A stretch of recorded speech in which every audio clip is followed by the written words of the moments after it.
Hello বন্ধুরা, আজকে আমরা এক্সপ্লেনেশন করব এটি সাইফাই মুভি যার নাম শ্যাডো ইন দ্য ক্লাউডস। অনেক বছর আগে আমাদের পৃথিবীতে অনেক হিংস্র ও ভয়ানক কিছু রাক্ষস ছিল। ছোট ছোট বাচ্চাদের পিছনে পড়ে থাকতো আর তাদের ধরে নিয়ে যেত। এটা সেই সময় যখন সারা পৃথিবীতেই যুদ্ধ শুরু হয়। এটা ছিল দ্বিতীয় বিশ্বযুদ্ধ, যখন পৃথিবীর বড় বড় দেশ একে অপরের সাথে যুদ্ধ করত, যেখানে লক্ষ লক্ষ সৈনিক মারা যায়। এই যুদ্ধের সময় আমরা একজন মাকে দেখতে পাই যার পুরো পৃথিবী তার বাচ্চা এবং তার বাচ্চার জন্য সে নিজের জীবন দিতে প্রস্তুত। তার মা তার শেষ নিঃশ্বাস অব্দি লড়াই করে তার বাচ্চার জন্য। আবার সেই ভয়ঙ্কর রাক্ষসও বাচ্চাটির পিছনে পড়ে। চলুন দেখি মা তার বাচ্চাটিকে এ রাক্ষসের হাত থেকে বাঁচাতে পারে কিনা। মুভিটি শুরু হয় 1943 সালে, যেখানে দেখায় একটি মেয়ে তার সাথে একটি বিশেষ ব্যাগ রাখে এবং অনেক সাবধানে সেই ব্যাগ নিয়ে একটি এয়ারপোর্টের রানওয়েতে আসে, যেখানে একটি প্লেন দাঁড়িয়ে থাকে। মেয়েটি প্লেনের ভিতরে ঢুকতেই দেখে প্লেনটি আসলে আর্মিদের প্লেন ছিল, যেটি জাপানের দিকে যাচ্ছিল। মেয়েটির নাম ছিল গ্যারেট। মেয়েটির সাথে আর্মিরা খারাপ ব্যবহার করতে শুরু করে। তাকে জিজ্ঞেস করে সে প্লেনে কি করছে, এখানে মেয়েদের আসা নিষেধ। আর গ্যারেট বলে, আমার কাছে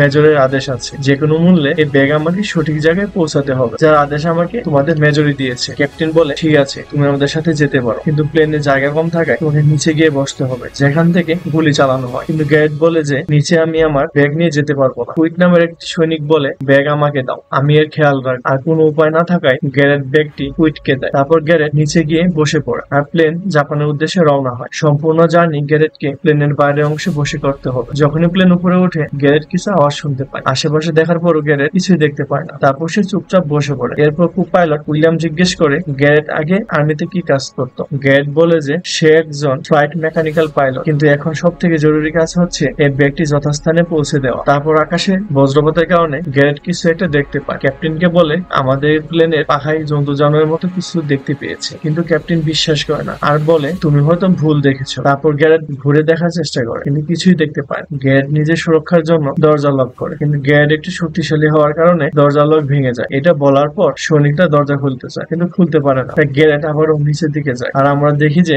গ্যারেট তার সাথে একটি বন্দুক নিয়ে আসে। যখনই গ্যারেট আশেপাশে তাকায়, ঠিক তখন রাক্ষসটি তাকে আক্রমণ করে। তারপর গ্যারেট তাড়াতাড়ি দরজা লাগিয়ে সেখানে তার আঙুল দিয়ে রাখে, কিন্তু রাক্ষসটি বারবার দরজা ভাঙতে চায়। তারপর গ্যারেট তার বন্দুক লুট করে গুলি চালায়, যার ফলে রাক্ষসটি কিছু সময়ের জন্য চলে যায়। গ্যারেট দেখে তার আঙ্গুল পাকা হয়ে গেছে, কিন্তু সাহস করে গ্যারেট তার আঙ্গুল সোজা করে দেয় আর ব্যথার জায়গায় চিকিৎসা করতে থাকে। তখন ক্যাপ্টেন জিজ্ঞেস করে, বন্দুকের আওয়াজ পেয়েছি, তুমি কি তোমার সাথে বন্দুক এনেছো? কিন্তু গ্যারেট বলে যে ওইটা বন্দুকের শব্দ ছিল না, কোনো পাখির সাথে হয়তো প্লেনের স্পর্শ হয়েছে। গ্যারেট একের পর এক মিথ্যে বলতে থাকে। ব্যাগে কি আছে জিজ্ঞেস করলে গ্যারেট বলে যে এটি একটি গুরুত্বপূর্ণ পার্সেল, ব্যাগটি খোলার চেষ্টা করবে না, যদি এমনটা হয় তাহলে তোমাদের উপর আইনি ব্যবস্থা নেওয়া হবে। কেউই বুঝতে পারে না ব্যাগে কি আছে। আর বন্দুকের কথা লুকানোর জন্য গ্যারেট রাক্ষসের কথাও লুকিয়ে যায়। ঠিক তখনই গ্যারেট নিজের শত্রুদের প্লেন দেখতে পায় এবং ক্যাপ্টেনকে বলে, কিন্তু ক্যাপ্টেন তা বিশ্বাস করে না। তারপর গ্যারেট বলে, ঠিক আছে, আমি দেখে নেব, তোমরা আমাকে একটু বেশি তুচ্ছ মনে করছো। গ্যারেট শত্রুদের প্লেনে গুলি করতে থাকে এবং খুব শীঘ্র প্লেন ধ্বংস করে দেয়। তখন সবাই বিশ্বাস করে যে গ্যারেট ঠিক বলেছিল। ক্যাপ্টেন জিজ্ঞেস করে, তুমি আসলে কে? কিন্তু গ্যারেট কিছু বলে না, শুধু ব্যাগটি সুরক্ষিত রাখতে বলে। গ্যারেট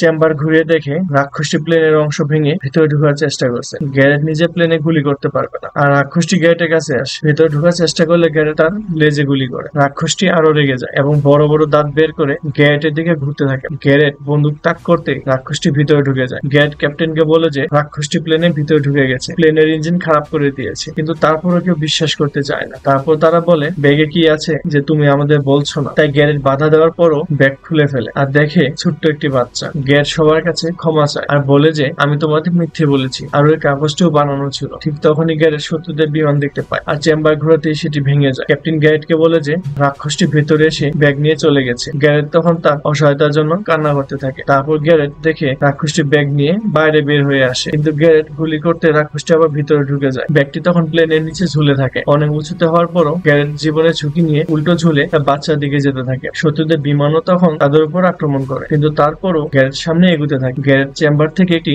বড় রড বের করে ব্যাগটিকে ধরার জন্য, কিন্তু তখনই তার চেম্বারটি ভেঙে পড়ে যায়। রড দিয়ে গ্যারেট ব্যাগটিকে ধরার চেষ্টা করে এবং অবশেষে সে ব্যাগটি ধরতে সক্ষম হয়। ব্যাগটি নিজের সাথে নিয়ে প্লেনের ভাঙা অংশ দিয়ে ভিতরে ঢুকে যায়। তারপর ব্যাগ খুলে সে তার বাচ্চাকে দেখে খুশি হয়। শত্রুদের বিমান আবারও আক্রমণ করলে গ্যারেট ঝুলতে ঝুলতে চেম্বারের ফাঁকা অংশ দিয়ে অনেক কষ্টে তার ব্যাগটিকে নিয়ে ভিতরে রাখে, কিন্তু গ্যারেট নিচে পড়ে যায় আর শত্রুদের বিমান বিস্ফোরণে গ্যারেট প্লেনের ভিতরে এসে পড়ে, যা দেখে একজন সৈনিক অবাক হয়। কিন্তু তখনই শত্রুদের আক্রমণে সে মারা যায়। তারপর ব্যাগ নিয়ে সে প্লেনের ভিতরে আসে শত্রুদের থেকে বাঁচার জন্য। গ্যারেট দেখে ওই রাক্ষসটি ট্যাগেটের উপর আক্রমণ করে। ট্যাগেট ব্যাগটি রাক্ষস থেকে বাঁচানোর জন্য ধরে ফেলে, কিন্তু বাচ্চাটিকে বাঁচাতে সে নিচে পড়ে যায়। তারপর গ্যারেট দেখে রাক্ষসটি তখনও ওই জায়গায় থাকে আর হিংস্র ভাবে গ্যারেটের দিকে তাকায়, কিন্তু গ্যারেট রাক্ষসটি লেজ কেটে নিচে ফেলে দেয়। তারপর রাক্ষসটি তার পাখা মেলে উঠতে থাকে। তখন গ্যারেট বক্স ফেলে রাক্ষসটিকে মাটিতে ফেলে দিতে চায় আর রাক্ষসটি দূরে চলে যায়। তারপর গ্যারেট ক্যাপ্টেনের কাছে গিয়ে বলতে থাকে যে প্লেনের ভিতরে জিনিস ফেলে প্লেনকে হালকা করতে হবে। তারপর শত্রুদের বিমান সামনে থেকে আক্রমণ করে। গ্যারেট নিচে হয়ে যায়, কিন্তু উঠে দেখে যে প্রধান পাইলট মারা গেছে, শুধুমাত্র কো পাইলট উইলিয়াম বেঁচে আছে। গ্যারেট যখন নিচে নামে তখন দেখে একজন সৈনিক শত্রুদের উপর আক্রমণ করছে আর গ্যারেট বলে শত্রুদের উপর নজর রাখতে, কিন্তু শত্রুদের আক্রমণে ওই সৈনিকও মারা যায়। তারপর কুইট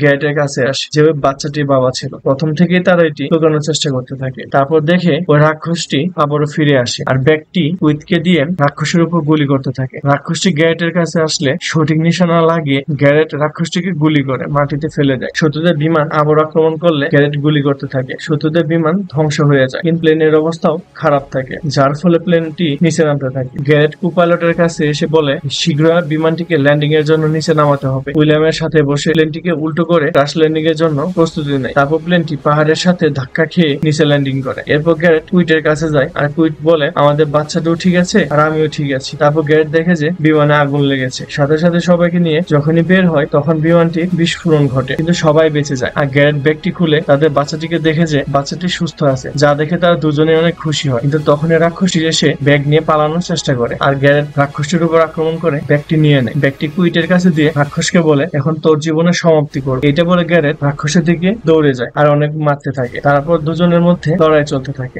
গ্যারেট তার সমস্ত শক্তি দিয়ে রাক্ষসকে মারতে থাকে আর রাক্ষসের হাত ভেঙে ওই হাত দিয়ে রাক্ষসের গলা কেটে ফেলে। তারপর গ্যারেট তার বাচ্চার কাছে যায় এবং তাকে বুকে জড়িয়ে ধরে। তারা অনেক খুশি হয়, কেননা অনেক বছর পর সে এবং তার পরিবার সুরক্ষিত। আমরা অনেক খুশি হব যদি আপনারা লাইক করে এবং কমেন্ট করে জানান মুভিটি কেমন লেগেছে। আর এখানে মুভিটি শেষ হয়। এরকম আরো অনেক মুভির এক্সপ্লেনেশন দেখতে আমাদের চ্যানেলটি এখনই সাবস্ক্রাইব করে বেল আইকনটি অন করে রাখুন। ধন্যবাদ।